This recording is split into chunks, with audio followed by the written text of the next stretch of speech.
The Health and Safety Executive, HSE, has recently released an annual report on musculoskeletal disorders, MSDs, in the UK. MSDs are a common and often debilitating health issue that can affect the muscles, tendons and other soft tissues in the body, and they can be caused by a range of work-related activities.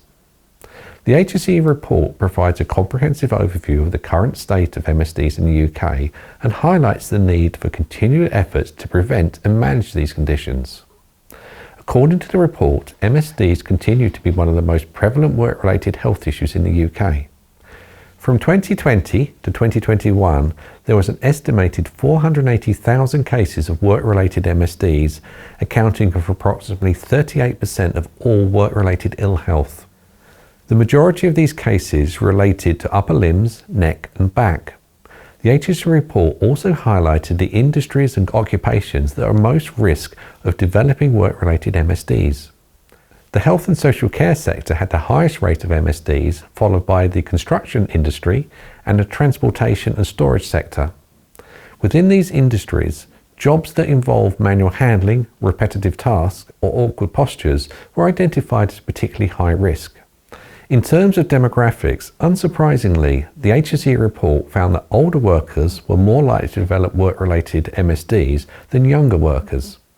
Workers aged 50 and over accounted for approximately 45% of all work-related MSDs, despite only making up 31% of the workforce. The impact of work-related MSDs on individuals and the wider economy is also highlighted in the report. MSDs can cause pain, discomfort, disability, and can also result in time off work and lost productivity. From 2019 to 2020, an estimated 6.9 million working days were lost due to work-related MSDs, at a cost of approximately £14.8 billion. The HSE report makes several recommendations for employers and employees to help prevent and manage work-related MSDs. These include conducting a risk assessment to identify and address MSD risks in the workplace, providing appropriate training and information on safe lifting and handling techniques, encouraging workers to take regular breaks and to vary their posture and activities throughout the day, providing appropriate equipment and tools to reduce the risk of MSDs, and finally, encouraging workers to report any symptoms of MSDs early and providing access to the appropriate medical care and rehabilitation services.